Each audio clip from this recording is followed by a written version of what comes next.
Yo, what's going on, everybody? Ricky and Buzz here again, back with another match review. Didn't do one for our match against Bologna because we ended up losing, and it's the manner in which we lost. Ivan Perisic is able to level us up or bring us 1-0 up in the game. We end up conceding off of we end up conceding off of a cross, which DeMarco wasn't able to get a head on to, and Radu wasn't able to get a touch to. Perfectly fine, but literally dying 10 minutes of the game. Uh, Everyone saw what happened. Radu ends up scoring an own goal. Handanovic's presence is missed. Players just looked not up to scratch, and we ended up losing that. So that put the whole game in hand myth or game in hand motto. We still have our game in hand against Bologna to rest. I thought we were going to win it. It looked like we were going to win it. From the first minute after Perisic scored, it looked like we were going to go again and attack. We kept trying to attack, but nothing came of it, and we ended up losing. And practically looked like we handed Milan the title. But we're keeping up pressure. We ended up beating.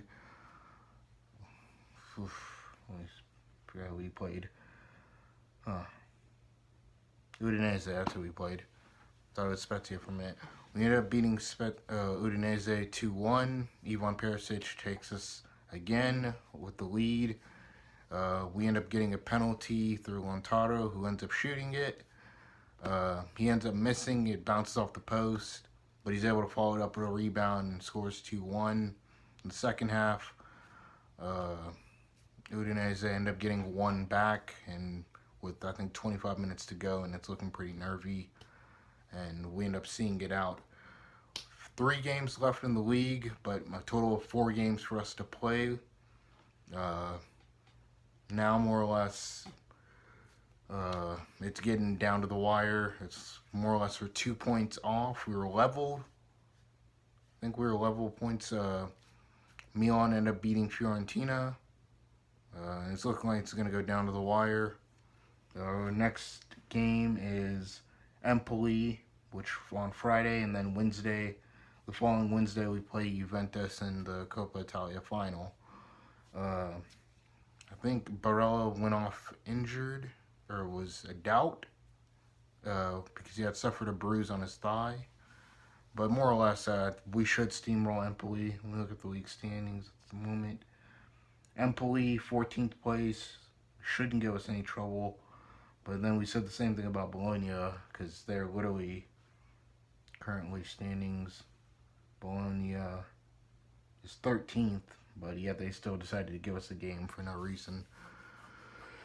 And fair play to them. But yeah. We play Empoli, and then we play Juve as our next 2 games. Coppa Italia match. Gagliardini basically came in for Udinese for Hakan, who had picked up yellow cards.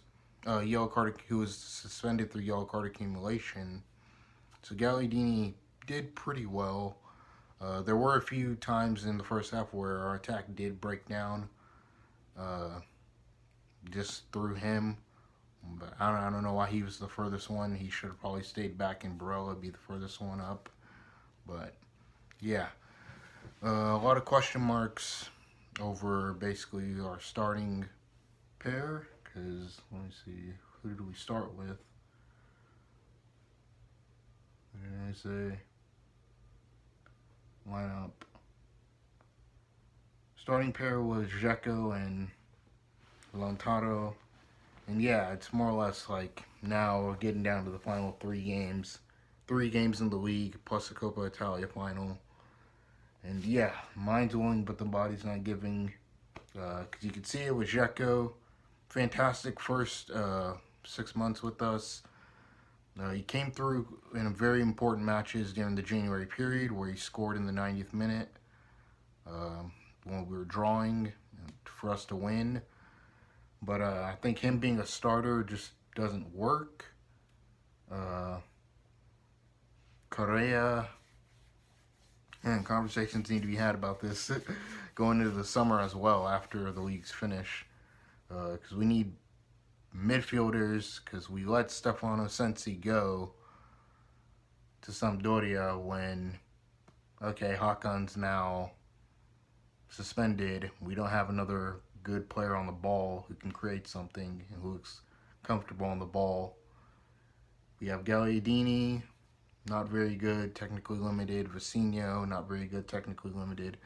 Arturo Vidal, who's not the same player he was 7-8 years ago when he was at Juventus. He's more or less past what he is. He's in his 30s. And even up front, we have Sanchez, not the player he was 5-6 years ago with Arsenal. Dzeko, who's not the player he was 6-7 years ago, or 8 years ago at Manchester City. But even then, too, now he's played quite a lot of games, too, even with Inzaghi playing him constantly. We signed Correa, who's injured, or when he does start, he isn't good. Or he is good, but he just isn't good enough. We signed Philip Caicedo on loan, who's barely played, I think, 3 games, but a combined total of 15 minutes. Lautaro, who you can tell is suffering from the fact that Lukaku's presence isn't there. Yeah, even in defense, no replacement for Bastoni. DeMarco's good, but actually, I wonder how tall he is, because he let a header go. But he's good at going forward, just defensively, he's not very as good as he is offensively. He's not good defensively. De Vrij's been okay, shaky a bit. Skriniar's been solid. Handanovic needs a replacement. Radu's not it. Darmian Dumfries on the right-hand side is good. They both offer something different, so I think we're good there. Left wing back position, we're very good there. Gosens, Perisic, Brozovic, Barella. We need to bring in 2 replacements for those positions. They just need to be as good as they are. Similar to Perisic, Gosens, where you do have a backup that's good. But yeah, that Hakan position, which would have been filled with Christian Eriksen, had the whole Italian league with him having to have something on his heart, not being allowed in the league for some reason. But yeah, going through the squad, that's what we need to do for the summer. But yeah, it's a good win. We're able to keep up pressure on Milan. I was thinking for a minute they're literally going to draw, but then Rafael Leao scores against Fiorentina. And yeah, so even if we do level on points with them, they'll win the scudetto just based off of a head-to-head. They've drawn one and beat us in the league, so just head-to-head wise, they'll win. But yeah, keep up the pressure and keep up the momentum. Penalty takers as well, that's also another conversation that needs to be had. Lautaro, he always goes to his right. We ended up having a halftime discussion with Nima and a bunch of other people, but yeah, Lautaro always goes to his right, and most keepers know that. I think it's like his 2nd or 3rd time missing a penalty this season.